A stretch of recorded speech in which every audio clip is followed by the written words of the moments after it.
Good afternoon, everyone, and welcome to another great episode at the Empire. Today we have Different. Did I say that correctly? You Yes, yes. did, you did. Chadwell, and she is here today to talk about her company, Third Eye ENT, as is also LLC, Mhm. and to promote her book. So Yes. let's get introduction started. Would you like to tell us a little bit about yourself?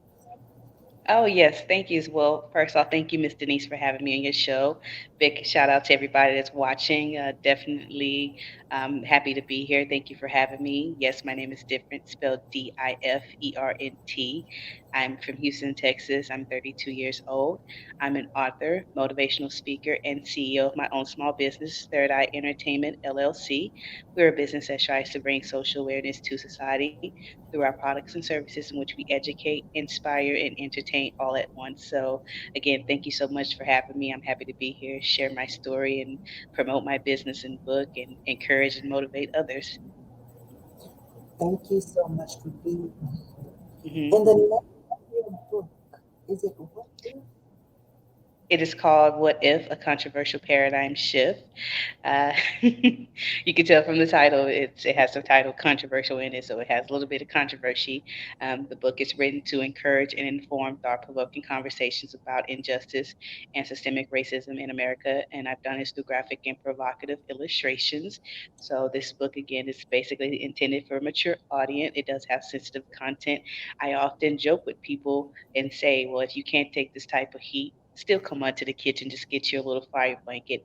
That's the point of it all, is to have conversations that need to be had, but are often swept under the rug or people turn a blind eye to. And so with the book, the way that I have set it up is in four main paradigm shifts.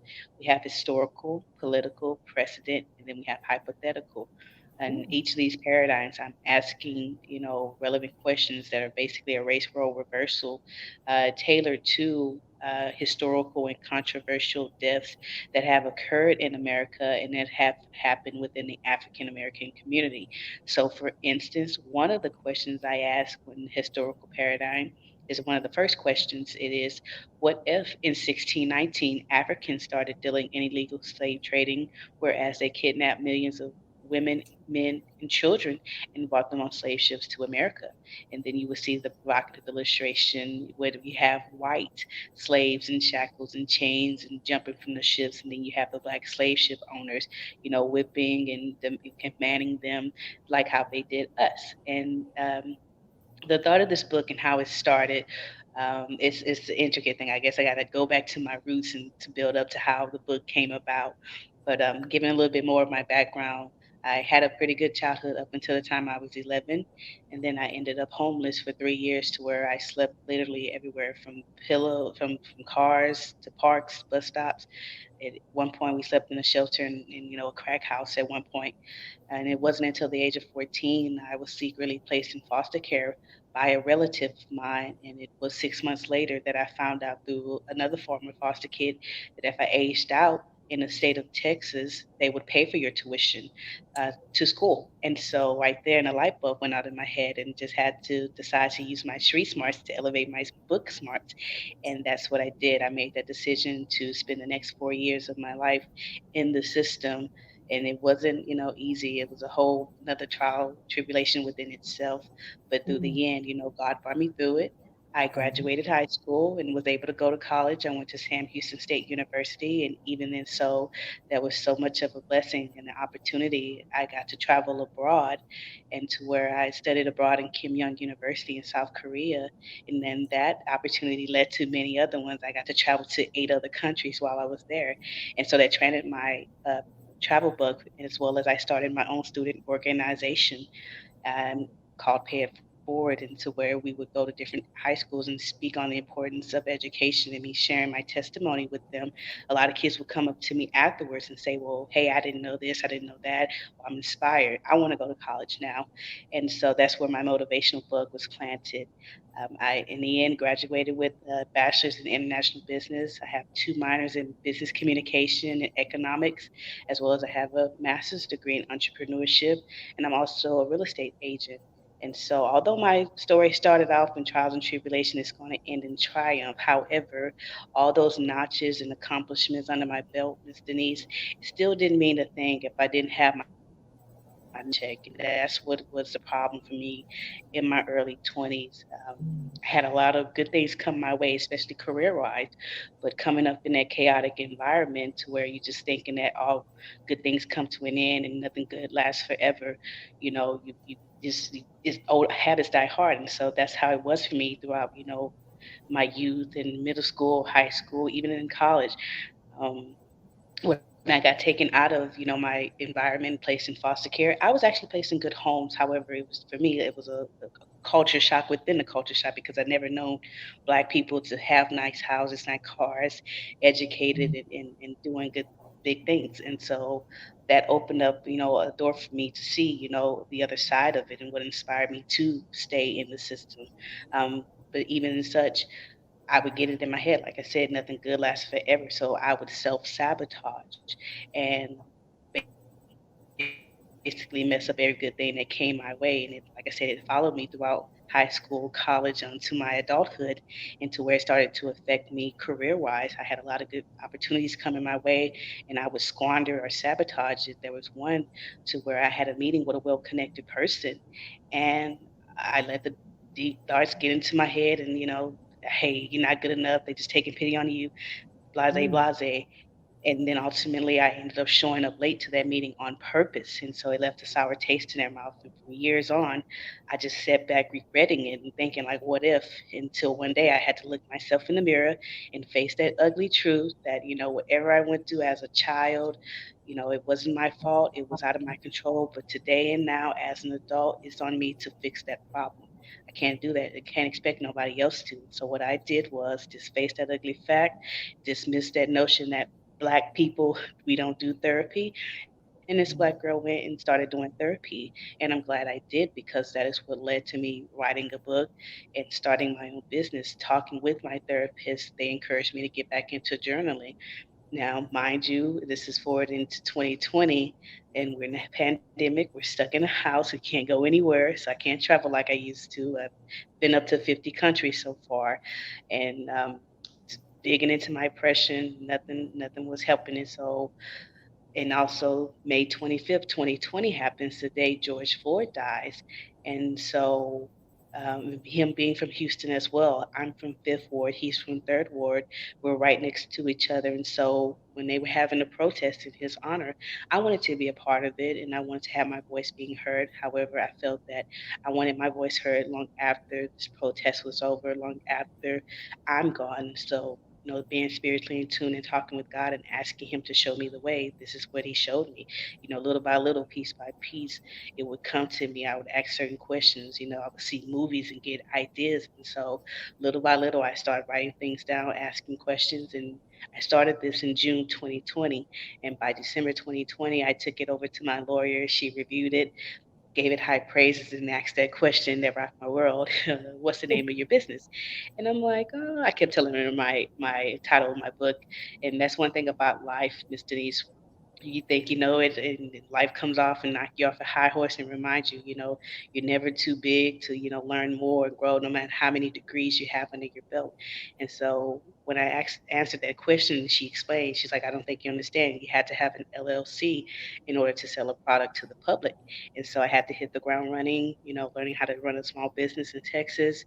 And in March of 2021, Third Eye Entertainment LLC was born, and I came up with the name because I'm spiritually in tune. I love doing chakra healing, manifestation, learning about astral projection, and I feel when you have your heart and your mind in tune with one another, you can see things a lot clearer, and you can make better decisions for yourself. You're So able to let go of the past and continue to move forward. So when you have everything in tune with your third eye, then that's when everything that you want yes, comes to you.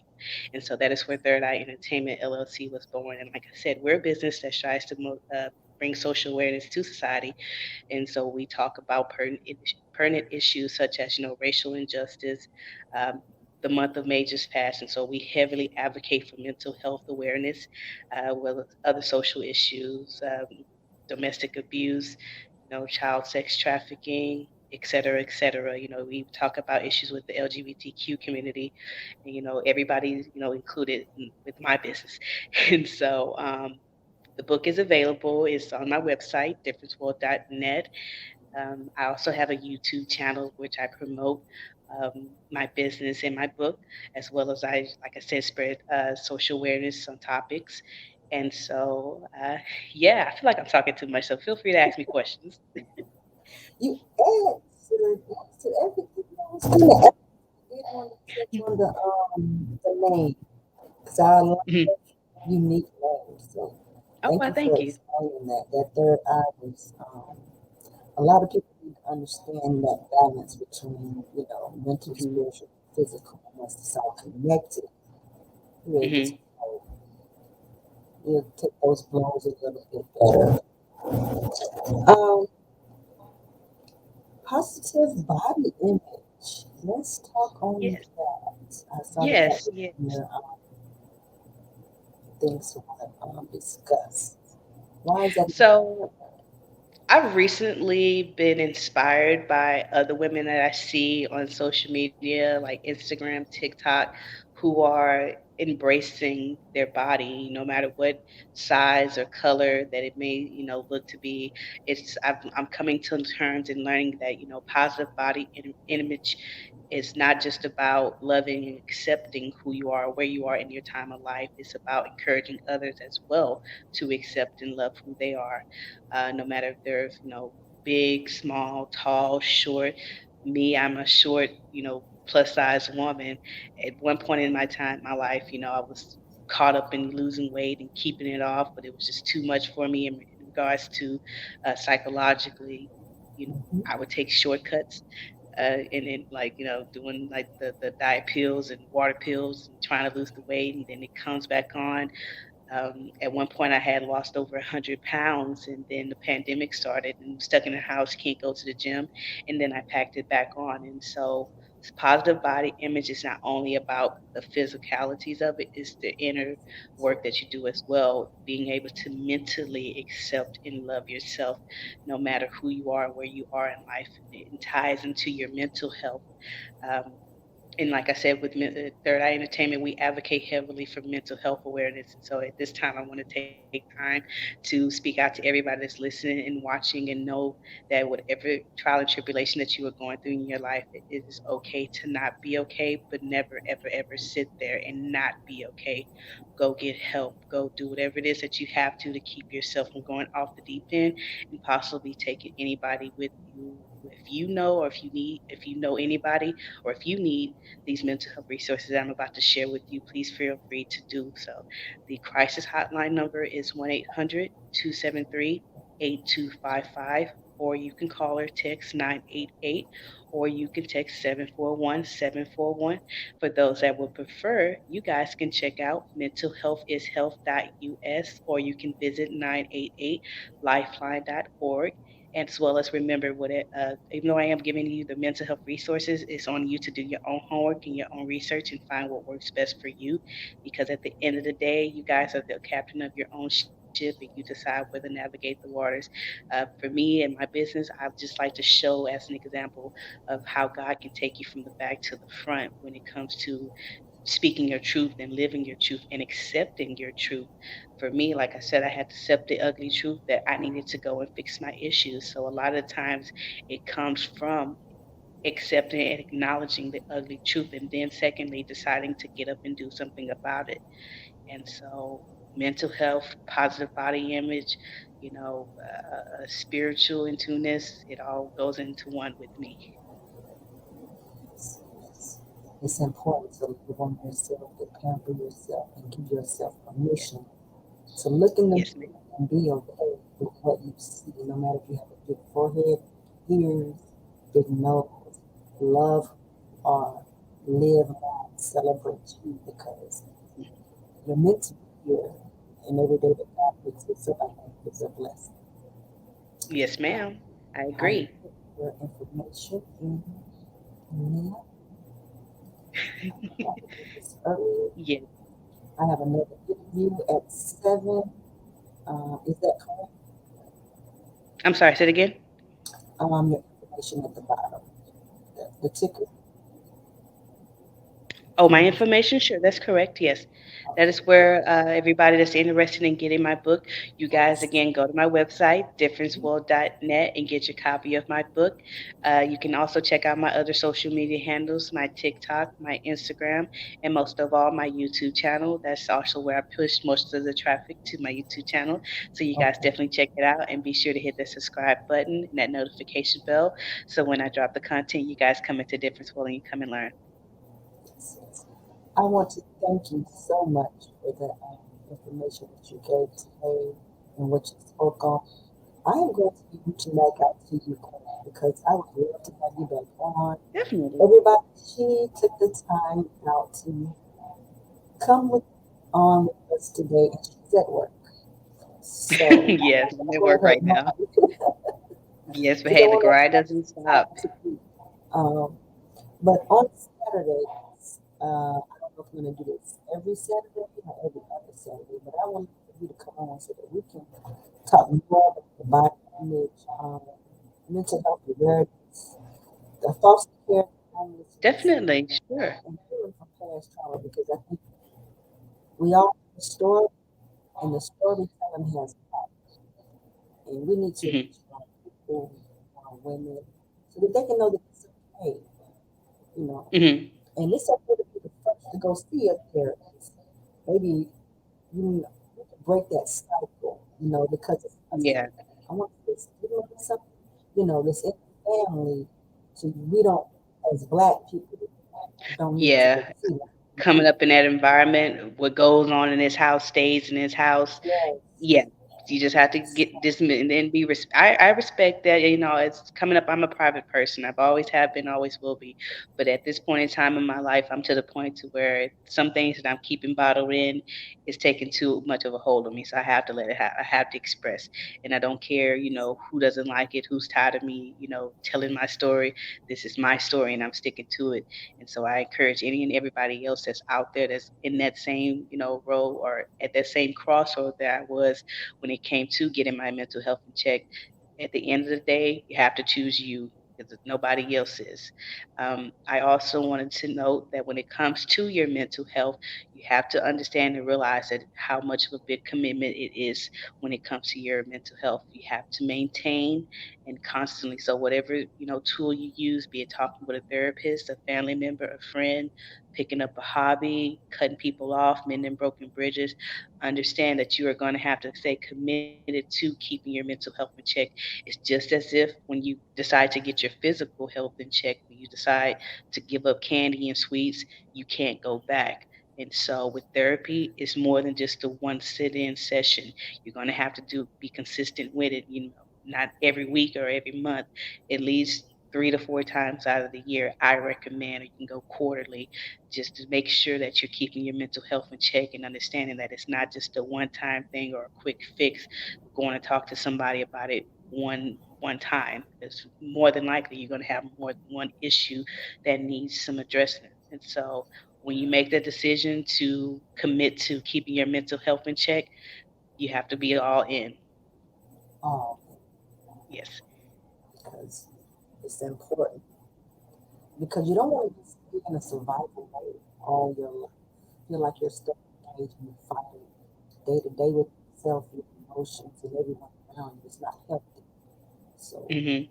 you need, like I said, you need the first one, your family, they will follow you because they will see that it's okay to get help. Mhm.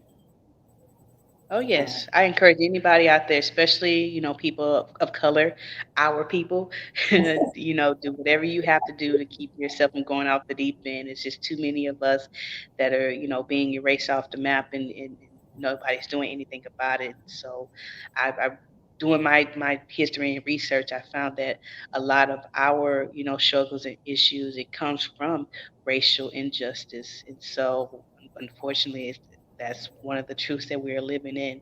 However, with my book, that's also another reason as to what led to me writing my book. I'm tired of all the color blindedness, if you will, people turning a blind eye mm, to it or acting like it doesn't exist. It's waving in on my mental health. So now I'm going to do what I have to do to get it out and about.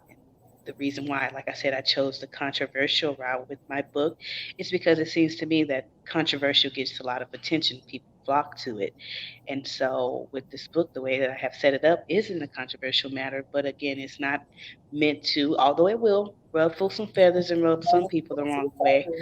The but it's point of this book, like necessary. I said, yes, is necessary. And the point of this book is to get that conversation rolling. And then once the conversation is started, we can talk about unity, accountability, acknowledgement, more so creating ways for systemic change for the next generation. And quite frankly, I'm tired of talking about systemic racism. I want to talk about systemic change. And as far as people who are disliking to this book, my response to that is what I've learned from number 45, if you will, is you go where you celebrate it, not where you tolerate it. You know, this man was in office for 4 years, causing all kinds of chaos. Even at Mm. the end of it, when he was out of the office, he still had over 75 million adults in the U.S. that was riding for him and condoning him. That's 25% of the U.S. population, adult U.S. population, that was still supporting this man. So good, bad, and ugly. So what that has taught me is that no matter who you are in life, no matter what you're selling to the public, it's always going to be somebody out there that's going to buy what you're selling.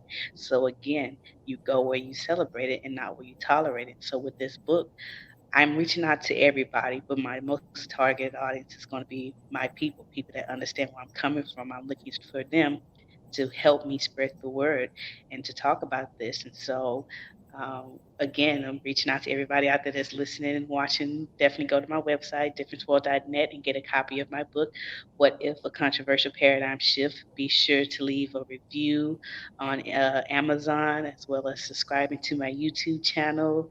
I love interacting with everybody that reaches out to me about it, and we have these conversations.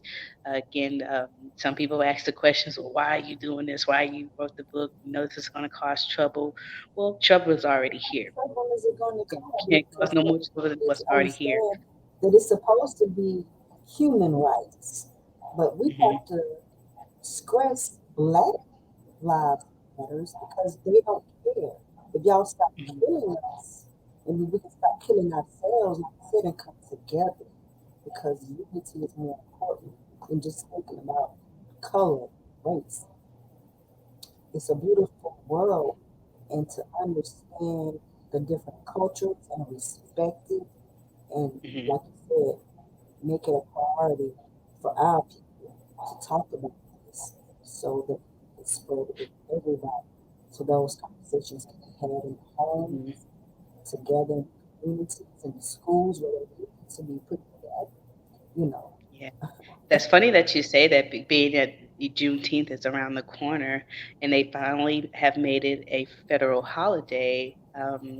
I was doing another podcast interview, and a person asked me, "How do I feel about it now being a federal holiday?" And that person, they joked and stated that, "Oh, I feel like they did this for us just so they could shut us up." Um, I'm happy Mhm. that it's finally a federal holiday, but I don't think I say for it's a start. You know, It's a it's start. a start. It's a step. But let's keep the momentum going. Let's just not stop right there. Let's keep it going. And like I said, continue to have conversations, even if they go nowhere fast. Nothing beats a failure but a try. And so, even with this book, if nobody, well, people have already bought the book, but even if it goes nowhere fast, at least I've tried. That's the point. I just didn't want to sit on, my backside and not do anything and let time pass me by. And then when I get older, my grandkids ask, well, what did you do to, contribute? And so this is what I want my answer to be. I wrote a book that rung the world's bell, and went for like the Pulitzer Prize. Who knows? I'm a real big believer in manifestation. My motto is manifest, plan, prepare. When I say manifest, that means removing all the negative doubt, all the fear in your mind, and replacing it with nothing but positive affirmations and seeing it before, or believing it before you actually see it and receive it. The next step, as far as planning goes, means to get it out on your paper. Write out, your first plan, your second plan, your third plan, your exit plan. You can't plan for the unknown, but you can expect that it is coming, and then whatever unexpected situation comes your way, just know that you will get through it, and it too shall pass. Um, As far as the preparation side of it goes, when I say prepare, I mean prepare yourself from the inside out. That means working on your mental, getting your physical in check, fixing your financial house, cutting people off that mean you know well, mending broken bridges, getting yourself prepared for whatever it is that you're manifesting and planning for. So therefore, when it comes to you, you will know how to handle it. You won't squander it like how I did in my early 20s. Now my mindset is I'm manifesting, planning, and preparing for everything that I want in life. So when it does come to me, I will be prepared for it now. I will know how to handle it and I won't squander it. I won't take it for granted and I'll feel worthy of it. And so manifest, plan, and prepare for whatever it is that you want in life, and it should surely come to you guys. Amen. Love that. Yeah. Thank you all so much for watching this episode. Uh, it was a pleasure talking to you, Miss Different. It was again to you, Miss Denise, and I want to take this time to thank you so much for having me and reminding you that you are a queen and you are rocking the crown of your head oh so well. I want to take the time to thank everybody out there for listening and watching me and hearing my story and testimony.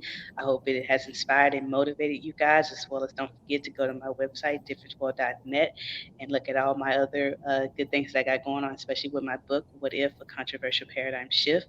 Don't forget to hit the subscribe button on my YouTube channel, as well as remember whatever it is in life that you guys are believing that you're destined for, you have to manifest, plan, and prepare for it, and then it will surely come to you guys.